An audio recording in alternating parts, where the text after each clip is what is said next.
Oke, Assalamualaikum warahmatullahi wabarakatuh. Waalaikumsalam warahmatullahi Waalaikumsalam. wabarakatuh. Waalaikumsalam warahmatullahi wabarakatuh. Good morning, everyone. Good morning. Morning. Morning. So today we are from Group 2. We'll deliver Selamat material pagi. about... Selamat pagi juga, Omed. So today we are from Group 2. We'll deliver material about the development of ESP. Okay, for the members, there are me, Ayusri, Abila, Amelia Iza, and Billy Januar. So without any further ado, for the first presenter, Abila, screen is yours. Okay, thank you for the opportunity.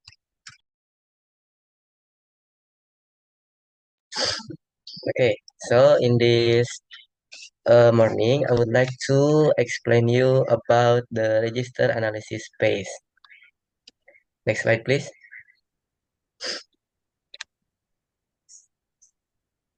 Nah, let we start from the introduction first. As you can see on the screen, in the 1960s and 1970s, ESP research focused on language variation based on its use. Halliday, MC Intosh, and Strephens introduced the concept that language varies based on the user or dialect and the purpose or register.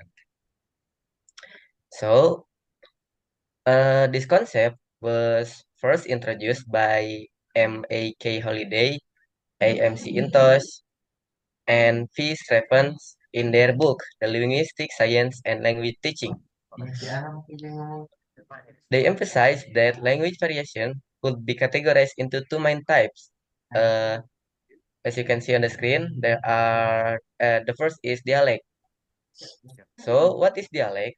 I guess that you are already learned about this when we in the last semester in sociolinguistic. But let me remind you what is dialect. Uh, Dialect is like variation in language based on the speaker. Differences in language used by groups of people based on factors such as geographical, social, or cultural background. I'm sorry, Adil, could you turn off your mic? Yang untuk pertama kali itu digambarkan tuh, jangan gambaran begini ya. Nah, Halo, Adil. Adil, nanti bukan ke situ. Ya, ketika kita bawa ke dalam nuansa Could ibadah. you? maaf mic-nya on, Dil, maaf. Okay, thank you. So, dialek, perbedaan bahasa yang digunakan oleh beberapa kelompok. Nah, ini tuh berdasarkan beberapa faktor seperti latar belakang geografis, sosial, atau budaya. For example, British English and American English have dialect differences in vocabulary and pronunciation. And the next is register. Register is like a variation in language based on its use or situational context. Differences in communication style across various fields or specific situation. Nah, perbedaan gaya komunikasi ini tuh di berbagai bidang atau situasi tertentu. Eh, Contohnya, the language used in academic settings berbeda dengan eh, perbahasaan kita, perbahasaan bahasa Inggris di dalam sehari-hari. Next slide.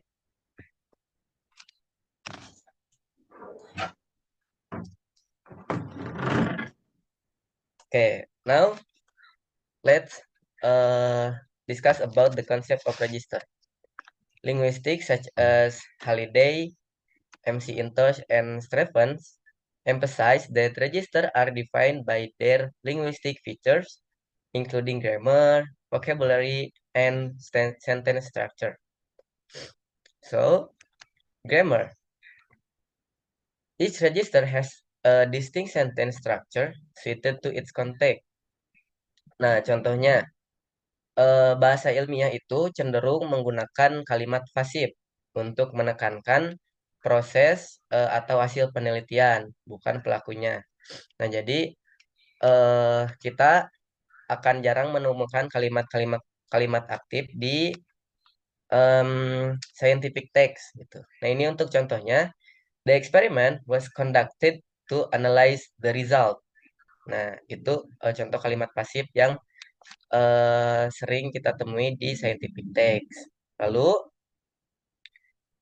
untuk selanjutnya, vocabulary. Registers have specific word choices and terminology commonly used in particular fields. Nah, contohnya di sini ada di medical register. Ada beberapa vocabulary, it's like diagnosis, prognosis, antibiotik, yang mana beberapa vocabulary ini tuh kita akan jarang temui di percakapan sehari-hari. Namun akan sering kita temui di medical. And the last is sentence structure. Registers may have complex or simple sentence patterns depending on their purpose. Nah, contohnya, in academic writing, sentences are longer and more structured. Berbeda dengan everyday conversation, yang mana si kalimatnya itu tentunya lebih singkat dan juga lebih langsung. Nah, register dapat dibedakan berdasarkan fitur linguistiknya seperti like I said before, ada tata bahasa, kosakata, dan struktur kalimat. Pemahaman tentang register sangat penting dalam ISP karena membantu pengajaran dalam pengajaran bahasa sesuai dengan kebutuhan bidang tertentu. Next slide.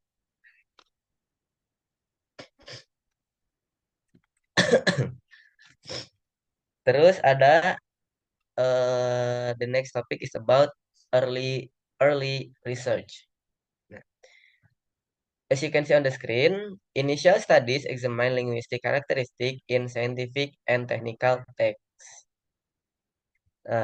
Before the 1960s, ESP was not well defined as a separate field. Many believed that learning general English was sufficient for all purposes, including academic and professional context. Nah, tapi seiring kemajuan ilmu pengetahuan dan teknologi, menjadi jelas bahwa bahasa Inggris ilmiah itu ternyata berbeda dengan bahasa Inggris yang general, yang mana bahasa Inggris ilmiah itu memiliki karakteristik-karakteristik tertentu. Nah, karena seperti itu, Barber 1962 identified frequently occurring language patterns in scientific texts.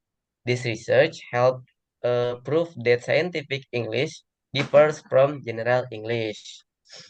Nah, ada salah satu peneliti perintis di bidang ini dilakukan oleh Charles Barber. Karyanya itu Some Miserable Characteristic of Modern Scientific Prose.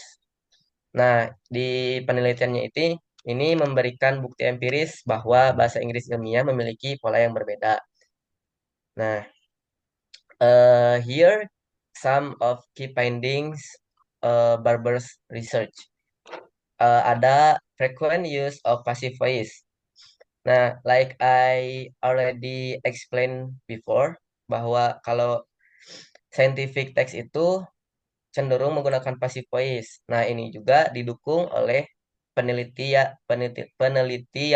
yang dilakukan oleh Barber. Passive voice is common in scientific writing because it emphasizes the action rather than the person performing it. Lalu ada preference for nominalization, yang mana turning verb into nouns. Yang ini tuh mengubah kata kerja menjadi kata benda. Contohnya, kalau di General English, kalimatnya scientist investigate the effects. Nah, kalau di scientific English, the investigation of the effects was conducted. Nah, si kata investigate kan yang di general merupakan verb. Nah, namun dirubah ketika di scientific English menjadi nouns. Terus ada juga less use of first person pronouns. Unlike general English, where writers often use I or we, scientific writing avoids personal pronouns to maintain objectivity. Nah, contohnya kalau di general English, contohnya itu we discover that temperature affects growth. Kalau di scientific English, contohnya it was discovered that temperature affect growth. Next slide.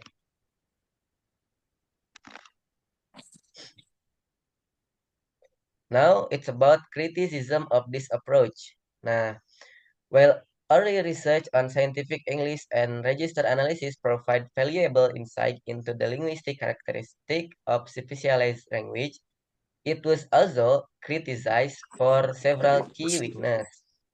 There are three several key weaknesses, like in the screen. The first is too descriptive. Uh, Fase ini tuh hanya mencantumkan pola bahasa tanpa menjelaskan penggunaannya dalam komunikasi. Lalu ada focus on sentence structure rather than how language is used in real context. And the last is Widdowson emphasize the importance of understanding discourse or communication within text. Next slide.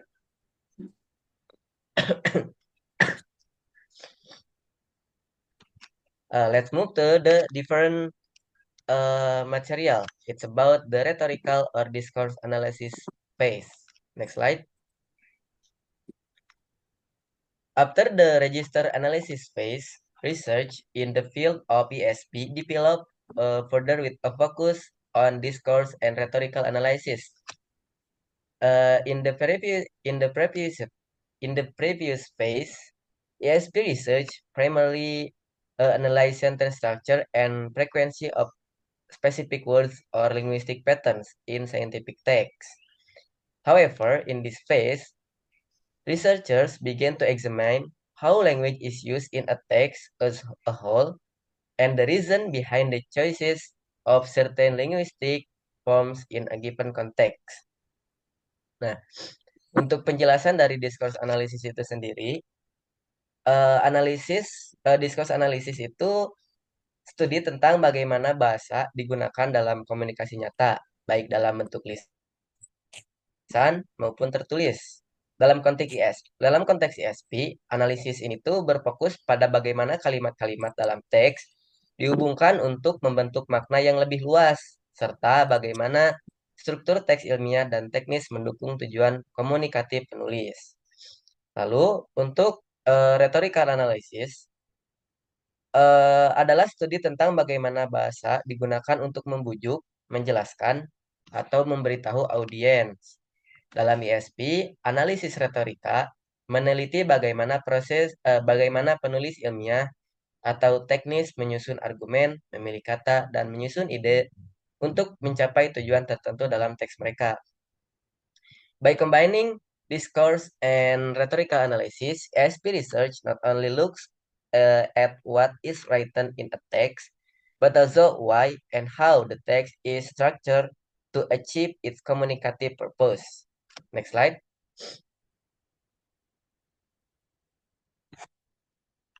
Nah, ada di sini beberapa perbedaan antara register analysis dan dengan discourse or rhetorical analysis. Nah, untuk register analysis focuses on how often a language form appears in a scientific text. Nah, fokusnya itu menganalisis seberapa sering suatu bentuk bahasa muncul dalam teks ilmiah. Nah, untuk approach-nya ini biasanya kuantitatif, use statistical method to count the frequency of certain word phrase, or structure. Namun ada kelemahannya seperti yang saya jelaskan tadi, yaitu register analysis ini tuh terlalu bersifat deskriptif, tidak menjelaskan alasan atau fungsi komunikasi dari pola yang ditemukan. And now discourse or rhetorical analysis. Focus analyzing the reason behind the choice of linguistic form in a text. Nah, kalau kalau ini tuh menganalisis alasan di balik pemilihan bentuk bahasa dalam suatu teks. eh it use qualitative approach yang mana understanding how language is used to create meaning in a specific communicative context. Next slide.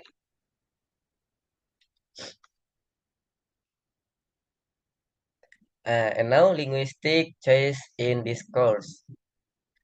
Consider the following three statement without sound.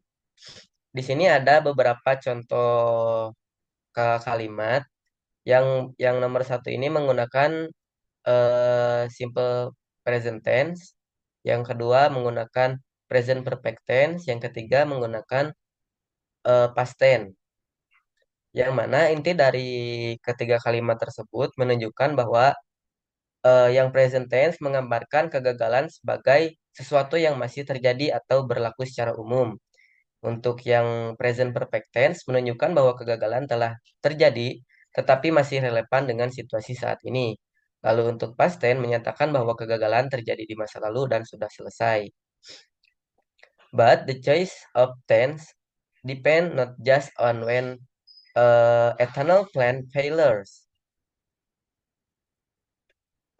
but ini tuh how generally or specifically the writer views the issue.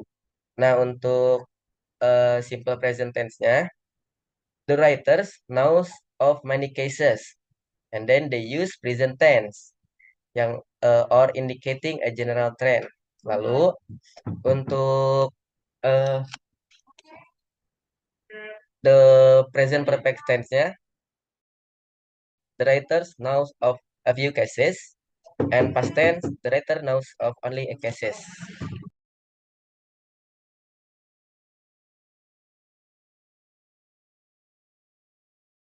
Maybe that's all from me. I'll give it back to moderator. Okay, thank you, Abila, for your material. Next presenter will be delivered by me. Material will be delivered by me. So my material is about target situation analysis that occurred in 1980 to 1987. Target Situation Analysis or TSA phase of ESP development focuses on analyzing learners' need based on real situation in which they will use English. This approach does not add much new theory, but rather emphasizes systemations in determining learning needs. The main goal of TSA to understand what learners need in specific contexts, such as academic or professional work, so that they can communicate effectively. Jadi teman-teman, TSA dalam ESP ini tuh bertujuan untuk menganalisis kebutuhan pembelajar berdasarkan situasi nyata di mana mereka akan menggunakan bahasa Inggris. Nah, pendekatan ini itu tidak menambahkan banyak teori, tetapi lebih menekankan pada sistematisasi dalam menentukan kebutuhan pembelajaran agar sesuai dengan konteks tertentu, seperti dunia akademik atau profesional. Nah, eh, proses TSA ini tuh dimulai dengan mengidentifikasi target situation, yaitu lingkungan tempat pembelajar yang akan menggunakan bahasa tersebut. Kemudian dilanjutkan dengan analisis terhadap fitur linguistik yang paling relevan dengan situasi tersebut. Lalu dengan demikian, TSA ini membantu memastikan bahwa materi yang diajarkan benar-benar mendukung pembelajar dalam berkomunikasi secara efektif sesuai dengan kebutuhan spesifik mereka. Next. So the next is the role of John Moonby and the Communicative Needs Processor or CNP models. One of the main figures in the development of this approach is John Moonby, who in 1978 developed the CNP model. This model provides a structured system for analyzing communication needs based on several variables, such as the purpose of communication, or oral or written, as well as the required language skill, such as reading, writing, speaking, and listening. So in this way, TSA helps to structure an ESP curriculum that is more specific and suited to the needs of the learners. Jadi TSA ini tuh menggunakan model CNP atau Communicative Needs Processor dari John Moonby. Nah, model ini tuh digunain untuk untuk mengidentifikasi dan menganalisis kebutuhan komunikasi pembelajar dalam situasi target, seperti dunia akademik atau profesional. Nah, lalu model CNP itu menyediakan sistem terstruktur untuk menganalisis kebutuhan komunikasi berdasarkan variabel seperti tujuan komunikasi, konteks penggunaan bahasa, media komunikasi, serta keterampilan bahasa yang digunakan seperti membaca, menulis, berbicara, dan mendengarkan. Lalu, CNP model ini tuh berfungsi sebagai alat sistematis yang membantu dalam merancang silabus ISP yang sesuai dengan kebutuhan spesifik pembelajar. Next.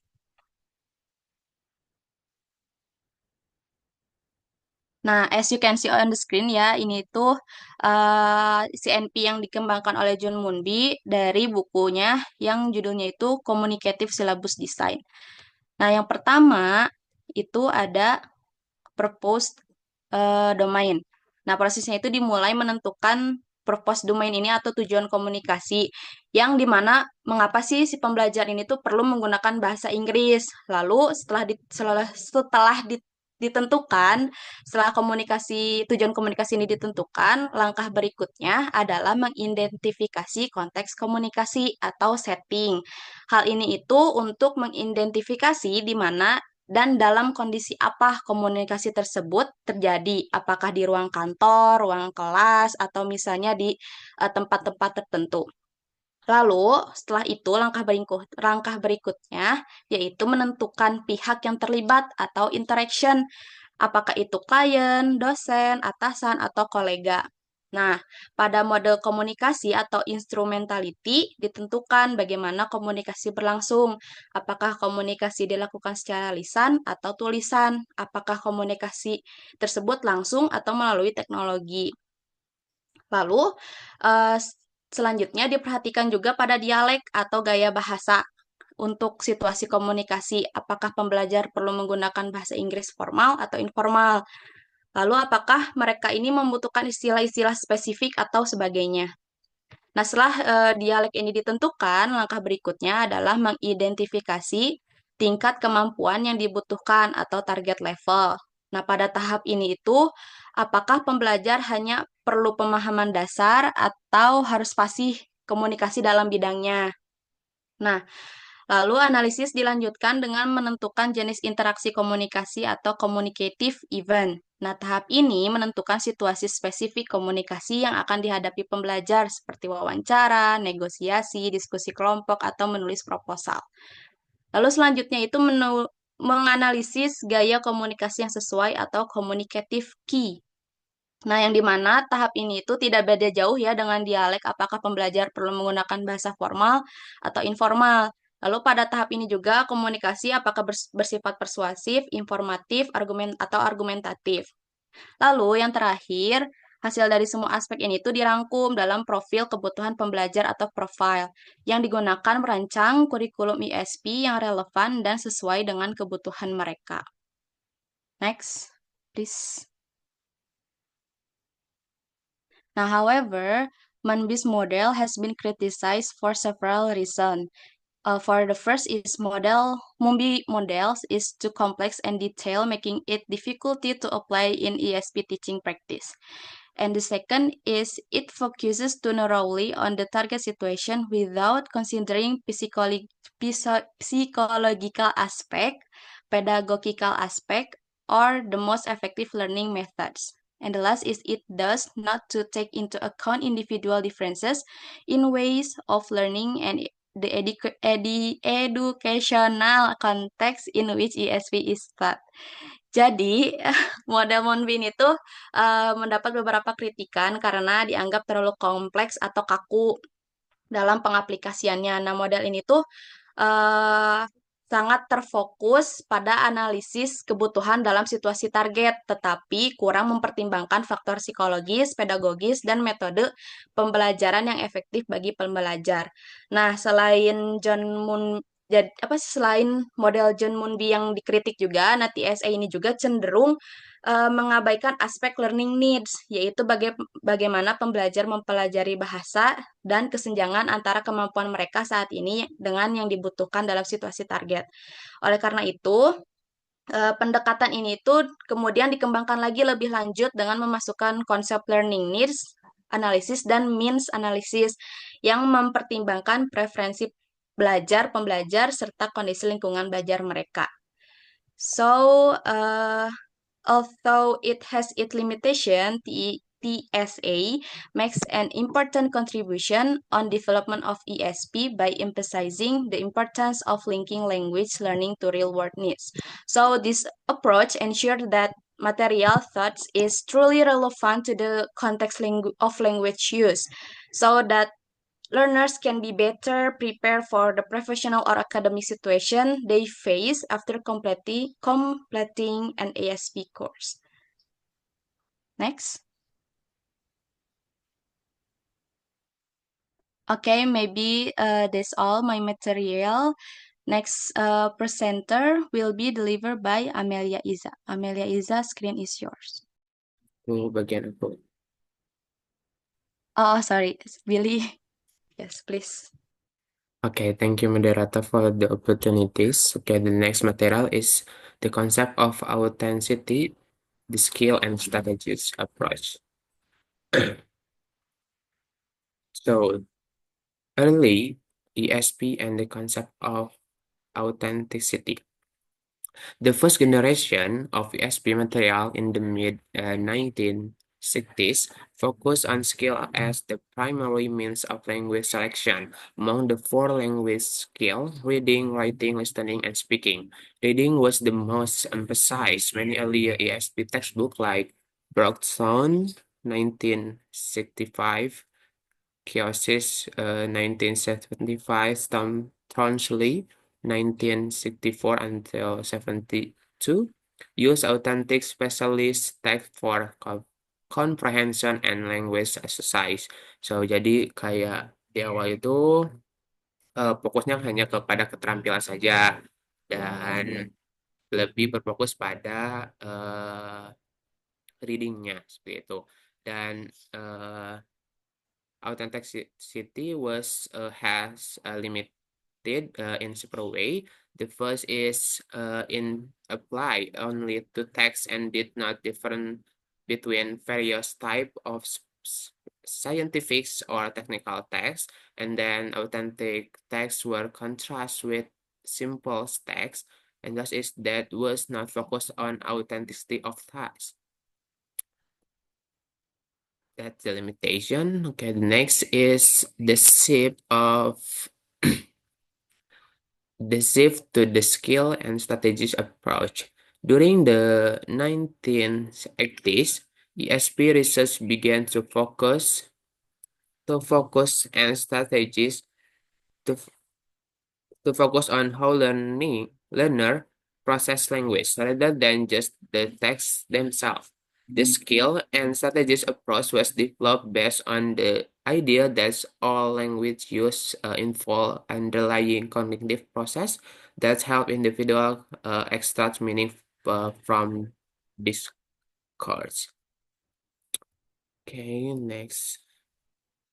Okay, this is a principle of the skill. So of the skill. The first is language learning is not just about form, because the focus should be on interpretive strategy rather than memorizing grammar rules or vocabulary. And the second is common reasoning and interpretation skill. So the learner use the same cognitive strategy regardless of the language being used. And the third is active learning process. So learner are encouraged to observe, analyze, and apply strategy for understanding rather than just absorbing language input. And this is some essential interpretative strategy in ESP include guessing meaning from context, identify key information in different text type, and using visual layout to predict text content. So next is the skill, and strategy approach contribute to a broader and more practical definition of authenticity in two main ways. So the first is authenticity of text. In contrast to early ESP material that treat all authentic text the same, the new approach categorizes text based on the specific reading skill required. For example, like reading report or reading technical journal or reading instruction manual. And the second is authentic task. The introduction of authentic task in ESP requires students to process text as they would in real-world situation, such as, for example, like summarize report or extract key data from manuals, analyze argument in academic articles. So the last form material is about implementation in ESP project. This is a some implementation of use ESP projects. The first is a national ESP project from the Brazil. This project is published the ESP Specialist Journal promoting ESP research and teaching. The second is University of Los Angeles Projects, Columbia, 1980. This project is developed the reading and thinking in English series focused on reading strategies. And the last project is University of Malaya ESP Projects, 1980. This project is create skill for learning, a research emphasizing interpretive skill in reading and listening. Okay. Next. Okay, maybe that's all for material. Back to the moderator. Thank you. Okay, thank you, Billy, for your material. Next is the last material will be delivered by Amelia Iza. Amelia Iza, screen is yours.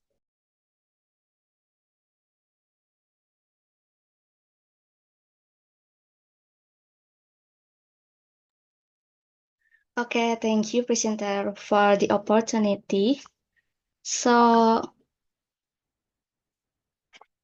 tadi presenter sebelumnya udah ngejelasin nih kalau misalkan perkembangan dari ESP itu dimulai dari word, terus sentences, dilanjut sama job need, dan sekarang saya akan menjelaskan tentang perkembangan ESP yang focuses on how student learn best, yaitu learn-centered approach.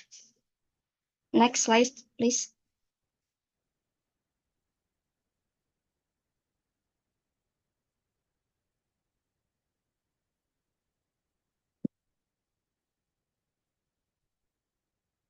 Okay, let's see the difference.